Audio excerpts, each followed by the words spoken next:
Yes, everyone, it's John, it's Michael back again. Before we start, we do want to talk about the final match at Goodison Park, a bit of a debrief, a couple of things we want to address first. First of all, on behalf of me and everyone who watches the channel, I just want to say how much of a good job you've done with the video that went out last night, our own farewell to Goodison Park. You know you spent hours and hours and putting it together, and the views have done really well. I haven't seen one bad comment on it. Every comment has praised you, more so me, and a couple of them praised how well it was put together. So on behalf of me and everybody who watches the Blue Boys Network, you smashed it. So well done. Thanks, John. Yeah, I appreciate it, mate. To be honest, it's just lovely to be able to put something together. And me and you have worked really hard on this channel for years now, and it was just a little way that really me and you can say, you know, that they're our memories from Goodison. You know, we've met each other there, etc., etc., etc. And yeah, really nice, mate. So yeah, thank you for the lovely comments, everyone. John, thank you for your kind words as well, mate. It means a lot. And may the Blue Boys Network continue, pal. Everyone in the description in there, all the content people that put videos in and pictures, massive thank you from us. So yeah, thank you, John. I appreciate it, mate. And on to less nice things now, I suppose. Yeah, I'm not sure if everyone who's watching this video is aware of what's been going on with Dominic Calvert-Lewin's wife. She is very outspoken towards the club, and she doesn't help herself sometimes. And she has been on social media again. But what I've seen today, I can't condone, and I think the vast majority of Everton fans will think the same. That Dominic Calvert-Lewin's wife has had DMs off certain people. Now, I've been having a debate with someone on X, and they're saying it won't be an Everton fan, it's a troll.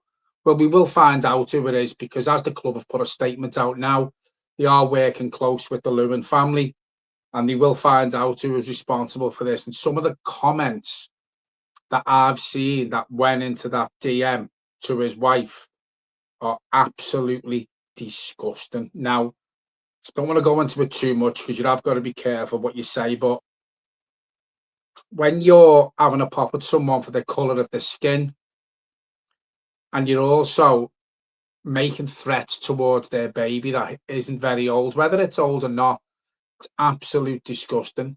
So as a channel and as a fan base, we don't condone that. And whether it be one of our players or a player from another club or whatever, any form of life, every walk of life, no one should have to get messages like that of wanting harm on their baby. It's absolutely disgusting. So we have got to be careful what we say about it. I think I've said enough on it. We don't condone it, as I said, as a channel, and we've got friends who don't condone it. And as I said, the vast majority of Everton fans do not condone what we've seen that's being posted to his wife today on social media. Yeah, I mean, John, it goes without saying, mate, if I'm being honest, I think you've done a really good job there of being quite straight about it. But let's make it completely clear for anyone that watches this channel and any subscriber of ours, any follower of Blue Boys Network, if that person and you are involved in this, you're an absolute disgrace. Let's just call it as it is. You're an absolute disgrace, because nobody should have to deal with that. It's wrong. It's disgusting, and I truly hope that they properly find who it was, and that's addressed, because it's an absolute disgrace. It's disgusting, and it just should never be tolerated. Anything like that. I'm so passionate about people just getting on with people that I think it's a fucking disgrace when they don't, for no reason other than maybe he doesn't want to be at the club. At the end of the day, we've been quite outspoken about Dominic Calvert-Lewin on here. Wouldn't bother me if he doesn't play for Everton again. But that's the football side of it. The other side, for me and for you and again, the majority of Everton fans, is they're human beings and they have a young child. So forget the football side of it. I think it's an absolute disgrace what I've seen today. We're going to end on this part of the video by saying, if you know who it is, or if it's you, I hope you get caught. And I hope if you've got a season ticket and if you go to the game, hope you lose your ticket when they find out who it is. And I hope the law comes down on you so hard, because to say that about someone's child is awful. And again, we've got young children, and I'm with Michael, and probably a lot of people are with us as well. Take the football side out of it. As I said, they're human beings and no one deserves that. So yeah, we're going to leave it there, obviously, on this part of the video, and we do hope that the person who's responsible is caught and brought to justice. Right, that's all that bit out the way. So we've had some news today before we talk about the last match at Goodison Park on Sunday. Doucoure has put a statement out, and Everton put one out not long after him, saying after Sunday he will play his last game for Everton Football Club. He has been there 5 years. If rumours are to be believed, he was offered a contract, but he wasn't happy with the terms that Everton offered. What's your thoughts on Doucoure? He has scored some important goals for us, most notably the Bournemouth one. So we have got to thank him for that. But then on the flip side of that, I think we do need to move on from players the likes of Doucoure. Nothing against him, but who were on big wages. I think we now got to move on, you know, and to take the next step as a club away from the likes of the Doucoures who were on big wages. What's your thought on this news today, Michael? I wish him well. And that's it. You know, I've probably said this for 2 years in the nicest possible way. You know, I've been very open and honest about my thoughts on Doucoure. There's no doubt he scored important goals. No doubt that he loves the club. No doubt that he is a great ambassador for our fans. All of those good things. But if Everton are going to move forward, we need to sign somebody that's slightly better than Doucoure, on less money than Doucoure, who's younger than Doucoure. So that's where I am on Doucoure. I wish him well. Good luck for the future. So that brings me on to Sunday's game very nicely now, because we have got another player who's getting on with age, but he's still got a fantastic engine on him, who does the job better than Doucoure, and that is a certain Idrissa Gana guy. I thought again on Sunday he was fantastic. He was snapping into tackles. He was covering every blade of grass. He's out of contract. I just hope he gets given another 12-month one. Yeah, we, as you quite rightly say, we do need to start moving on from these players. But I think Idrissa Gana guy is harder to replace than what Doucoure will be. So, do you want to talk about the match, or do you want to talk about the emotions around it first?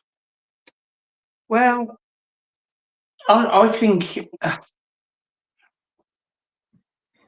it was a very sad day. Do I keep getting feedback?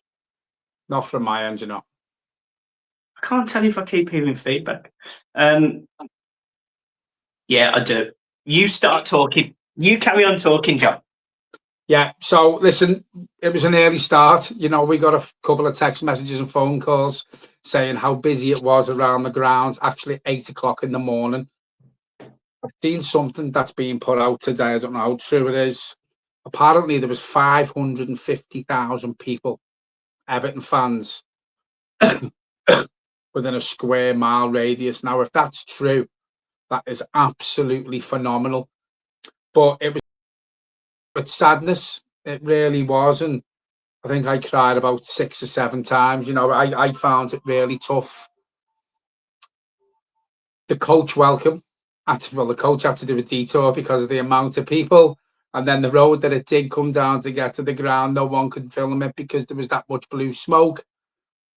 But I also want to say that for every Everton fan that was there on Sunday, whether you had a ticket or whether you were outside the ground just to be a part of it, you smashed it. You absolutely smashed it. There hasn't been one word of trouble anywhere that I've heard of. Merseyside police have come out and said Everton fans were a credit to themselves and they were made up to be part of a special momentous day. So anyone who was there on Sunday, whether you had a ticket for the game or you were like Michael's dad and just wanted to be in and around the grounds, then you were a credit to our football club on Sunday. It was a sad day.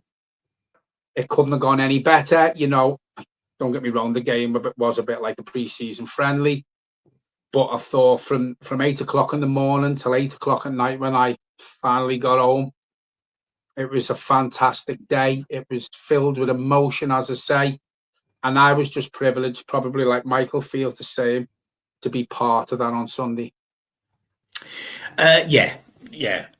Hopefully there's no feedback now. There was definitely feedback on that, which was doing my head in. So sorry for the last 8 minutes, guys. But look, for me, from an emotional perspective, it was a heartbreaker because your head says Everton need a new stadium. We get it, we understand, but your heart doesn't want to leave Goodison. And the emotion around the game, the emotion around the day, the result only mattered because Everton needed to win. It didn't matter whether it was 1-0 or 17-0. It really didn't matter. The performance, nobody cared. All that mattered on that day was the fans come together. Zcars was played for the last time. Seamus Coleman walked out the team. We won the game. David Moyes, by the way, spoke incredibly well. And we saw Goodison Park out. Now, I'm not going to sit here and say that I felt that the ceremony was perfect for seeing out such a historic club. The performances were great. I'm not going to sit here and say it wasn't. I thought the performers were very good. But there was a lot of people that were thinking it was going to be Paul McCartney, it was going to be various Elton John, all sorts. So it was a little bit anticlimactic in that sense. And that's not a dig at the performers because, by the way, they were fantastic. But the mic issues, I don't know if you had it, but the speaker by us, mate, the amount of times it just threw out squeal. Yeah. And I was just like, come on, Everton, just get the sound system right at least, just do it right, They couldn't get ordered enough beer right, and they said, we were going to serve after the game. A lot of the bars, by all accounts, sold out at half time. So, listen, Everton don't get many things right, whether or more recently they haven't got things right, and it's little things like that, like feedback. They've had months to sort that. They've had months to make sure they had enough ale, and I just hope and pray now that going into the new ground, them sort of hiccups and mistakes, whether they be little or big mistakes, get ironed out, because going forward we can't carry on being run like a schoolboys football team, and that's no disrespect to schoolboy football, but we've got to be run properly. And I think them little things like that, whether they sound so little, actually mean a lot to a lot of people because they've had that long to plan it. He still didn't get it right. Yeah. I still stand by the fact that I think the club should have bought everyone a beer because that solves that problem. They should have had minimum 40 to 50,000 beers there. That was just for me. Yeah, that were free because it would have cost them about 200 to 300 grand. Now, I know it sounds a lot of money, but I mean, they saved on the acts for a start. I mean, it wasn't Elton John or Paul McCartney, so it wasn't that. The league position, Everton were pretty much guaranteed we were going to be 15th, and I'm fairly sure when the three creams come in, they probably would have took 17th. So at a minimum, Everton are going to be 15th. So they've made £6 million there. So buying everyone a beer, I don't think would have been a problem personally. But look, the day was great. I thought the players did well, rose to the occasion. The performance is, look, it really didn't matter. It really didn't matter. But by all accounts, I don't think anyone was hugely poor. I don't think anyone was hugely fantastic. NGI got the 2 goals. Beto got 2 offside goals. He was really unlucky. It could have been 4-5, 6-0. Southampton also could have we saw the very best of Everton in every single position at times. Pickford made a couple of good saves, good defensive centre-half work at times. The midfield, I thought, did okay, but no disrespect, they're up against a championship side, and I thought that Beto was a handful. I thought Beto, his hold-up play was much better in that game than I've seen in the majority of the season, and I have made the decision that I absolutely would keep Beto. So there you go. That's the Beto box ticked. Alcaraz. It's mad, really, because we literally go from one week to another week. In my mind, he's all over the place on him. But I just get the impression that Moyes don't fancy him, if I'm being honest. I get that he's maybe not physical enough. So, yeah, look, it was horrible, but for all the right reasons. I'm going to throw something at you. I think there's more chance of Jack Harrison playing for Everton next season than Alcaraz, to be fair. To be honest, John, right, if you throw something like that at me again, I promise I'll launch a chair at you. But I think that's what we're going to have. I honestly do. I think he actually fancies Jack Harrison more than he does Alcaraz. I'd rather catch Jack Harrison and throw him back at you, mate. Mate, I'm not saying I want that. I just think there's more of a chance. Just one more thing I want to add before we go. I know you're still supposed to be working. There she goes. Would you like that? There she goes. Because I actually thought. She goes again. I love the fact that absolutely nobody knows the middle words to it, by the way. Oh, I know, yeah. But I just thought when they sang that, the whole ground sounded phenomenal. Do you think Everton take that into Bramley-Moore? Yeah, I think that will be the song that reminds us all of Goodison, if you get what I mean. So, yeah. She's the grand old lady, isn't she? So we definitely need a song for her at the new ground, because we need to honor how magical and special she is. I just want to mention one thing, right? Because a lot has been made of the whole situation with Goodison and the fact that the ladies are going to play there. And me and you have give opinions on this. I've thought about it. And if you would have offered me the opportunity, just the opportunity to be able to go and step back into Goodison, even if it's just the bottom, the paddock, the family enclosure, whatever, I'd have snapped your hand off. And I realised that on Sunday. I will really struggle saying goodbye. And the fact that it was goodbye, I get it was goodbye, but it wasn't goodbye. It was, she's still there. She's not going to be houses. She's still going to help the local community. She's still going to help the ladies team develop. Now, I get that it splits opinions, and that is not an issue. We're all entitled to different opinions.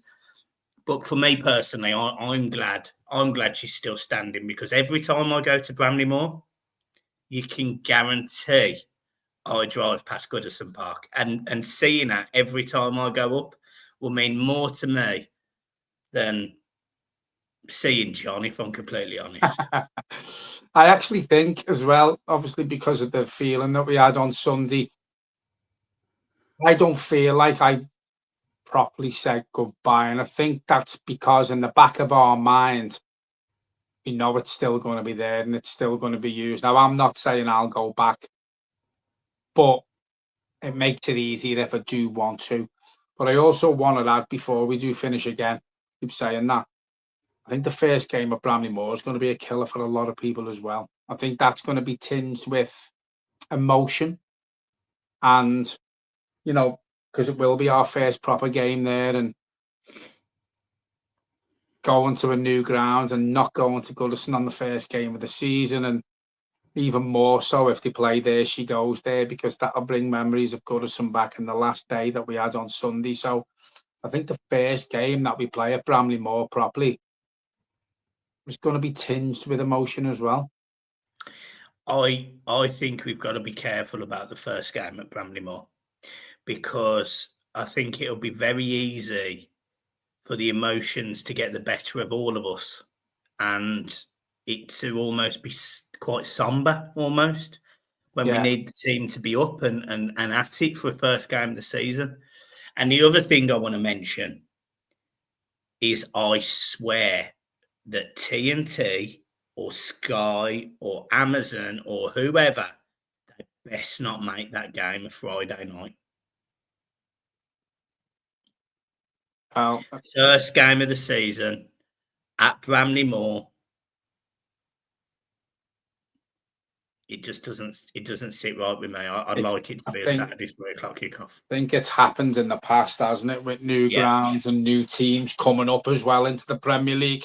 They've wanted to give them first dibs on the Premier League opening weekend. So I'm with you. I know nothing's being said yet, but by all accounts, as I've said on here, nothing's been set in stone. But I think Everton are going to ask for their first 4 games to be played away from home.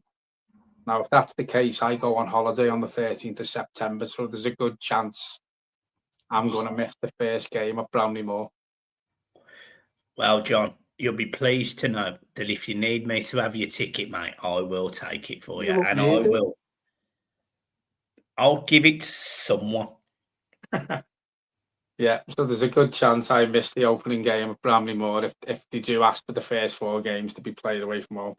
Obviously, I hope they don't.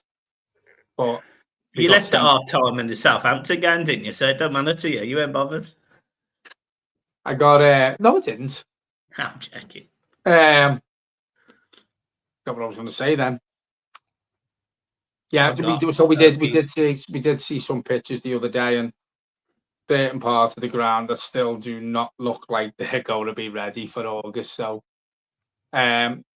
make them work overtime, make them work through the night, make them work 24/7, just so I can be there in August for the first game. And if you are a tradesman working at Bramley-Moore, put down your tools, go on strike, just so John misses the first game, because my God, wouldn't that be hilarious? I'm telling you now, mate, you'd have to cancel your holiday. I'll just fly out and meet them. Wherever the ship stopped, I'll just fly out to them. Do you know what? You could do that, and then hopefully your flight's delayed. Brilliant. And then I land and the boat's gone. Brilliant. Oh, that would be hilarious.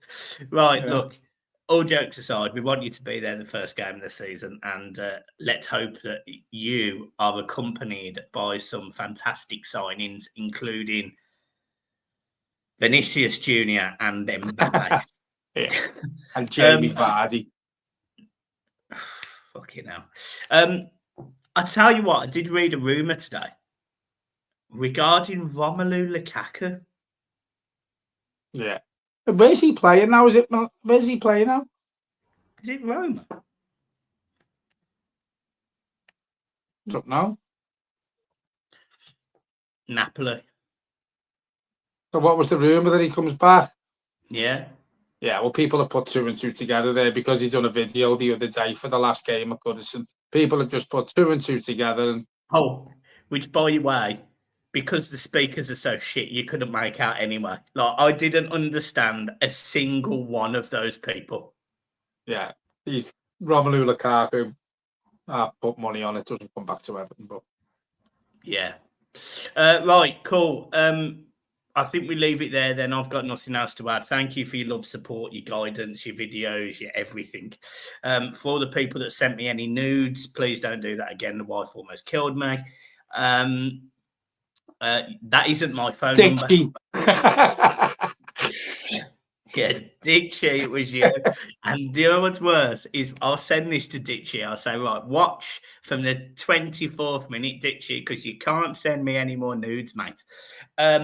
Just to add to that, before we do finish, anyone who was involved in the video and anyone who's watched it, if you haven't already, share it.